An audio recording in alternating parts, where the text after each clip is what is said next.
Hey guys, I'm back once again. It is now around 8 o'clock Monday evening. I am so off schedule. Normally I get these done like early morning, but I've had a really busy day. But anyway, as I mentioned in my previous video, everything was going to be kind of sunny, themed and bright. For the first time, I tried turmeric dyed paper. Have any of you guys ever tried turmeric dyed paper? I just wanted to come on here and show you guys my awesome results. This is my first time using turmeric, and I know other people have made videos about using turmeric, and I didn't actually look them up until after I made mine. Not saying that my idea was like any better than anybody else's who has already made a video, but what inspired me to actually try this is I'd made chicken that was seasoned with turmeric, and as I was washing out the pan, I was looking at the yellow color that it left behind in the pot. And so I was like, that looks like an interesting color. I wonder what it would look like on paper. And so, of course, after I dyed it and got ready to, was thinking about doing a video, I did search up on YouTube. And there are other people out there on YouTube who have already made tea dye paper. But I didn't watch those videos, so I don't know exactly what their process was. But I'm going to tell you what my process was, and I'm going to show you some of the awesome variations that I got using my technique. My technique is very simple because I am one of those people. I have so much to do. I don't have time to sit and do individual pieces of paper.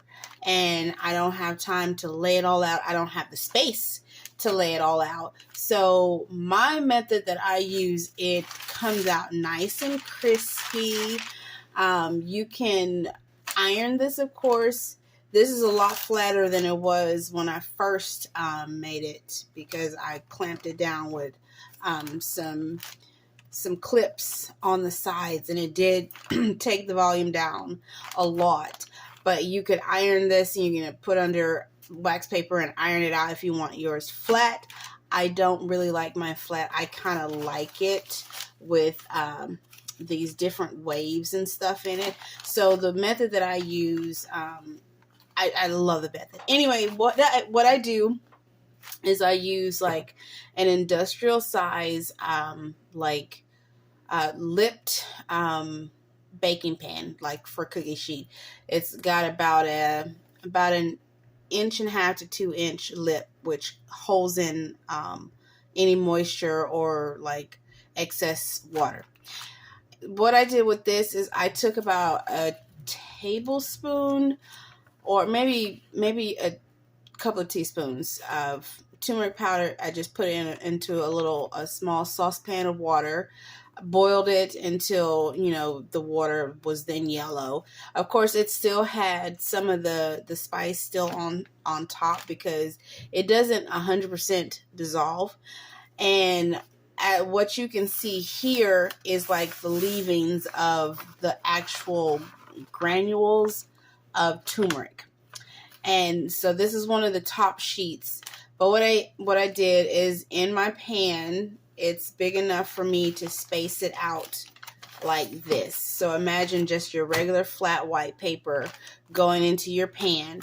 And so after the water was boiling, I let it cool off for maybe like 5 minutes.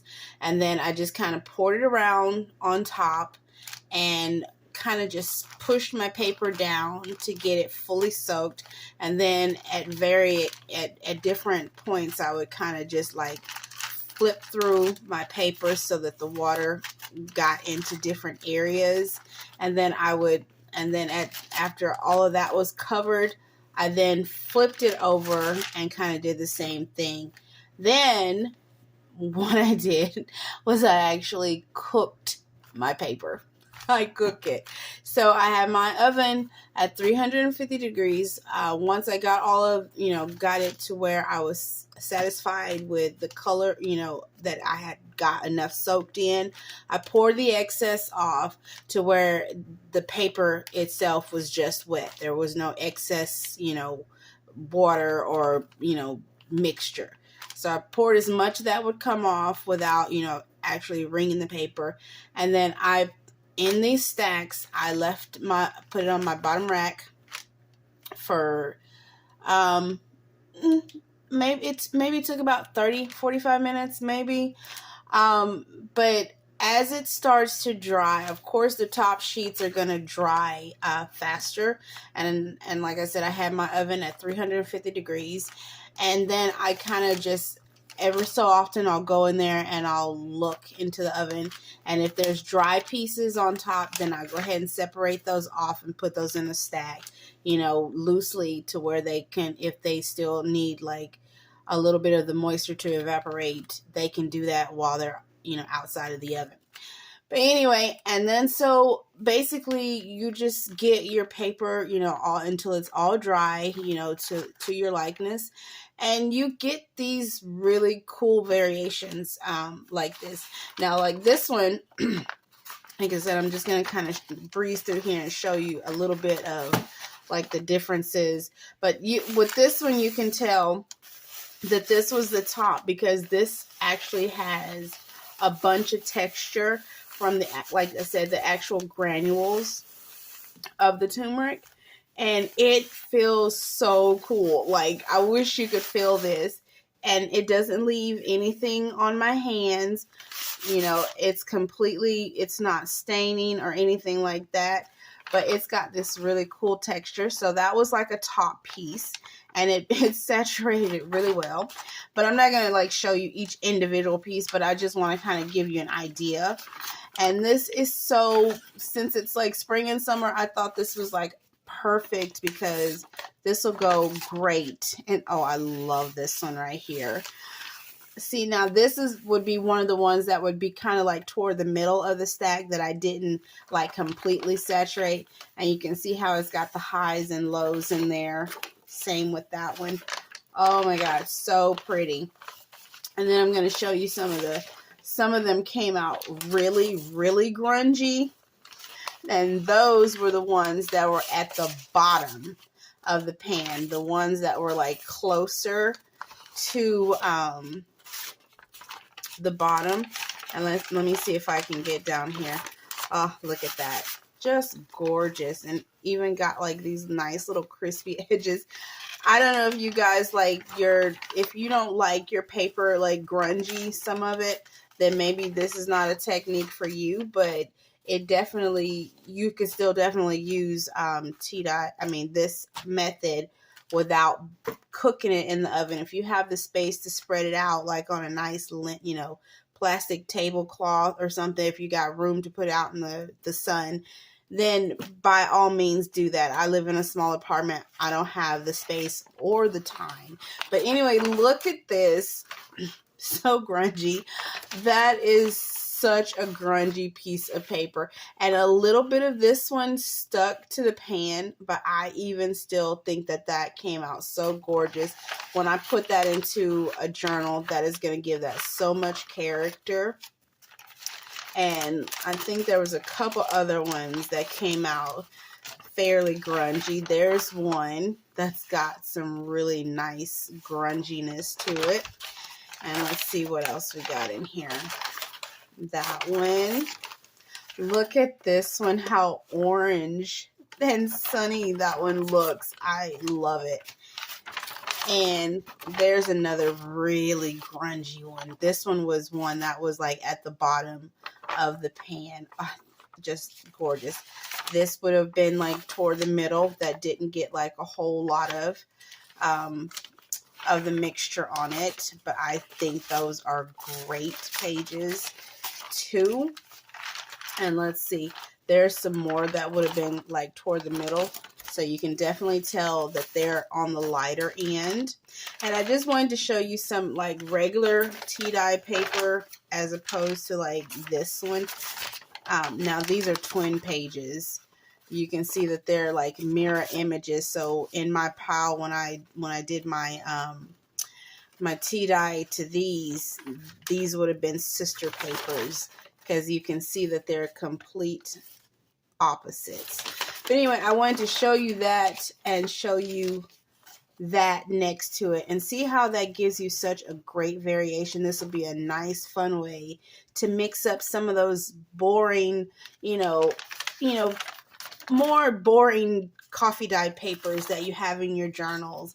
And like I said, if you guys have tried this technique, please let me know in the comments. As I said, I am new to this technique. I do now know that there are other videos.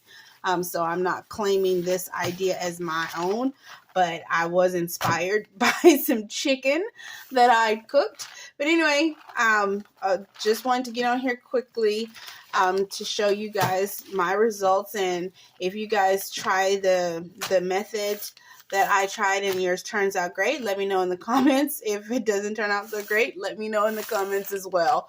But anyway, look for my videos tomorrow. Tomorrow I will actually be uploading 2 tutorials, like actual tutorials, instead of just kind of like these kind of videos. So make sure you hit your notification bell. Thank you guys for being here with me. Welcome to my new subscribers, and thank you for coming back to my regular subscribers. I look forward to hearing you guys' comments. I noticed that you guys are commenting more, and I really appreciate that. It makes me feel like I'm not talking to myself, which is always good. My mom used to tell me, as long as you don't answer yourself, you're okay. But this basically is kind of like when you're sitting here and recording it, it kind of is in a way like talking to yourself. But when you hear crickets in the background, it just makes it even worse. So when you guys leave your comments, it really just makes my day, and I appreciate you guys for being here. If you are new here and this is your first time seeing one of my videos, this is an eclectic channel. I do all kinds of things on this channel. I've got so many great ideas that I'm wanting to bring to you guys. So make sure you stick around, become a subscriber. I'm working on my goal of getting 100 subscribers. So if you guys can help me along with that, I'd appreciate it. Anyway, I'm blabbering on. It's late and I've got a date with my daughter. I promised her that I would make a dragon puppet with her. So anyway, I'm going to get to going and doing that with her. But I hope you guys enjoy this. Like I said, if you tried this tutorial, listen to that sound. If you try this tutorial, let me know, and I'll look forward to seeing you guys in the next video. Until then, bye!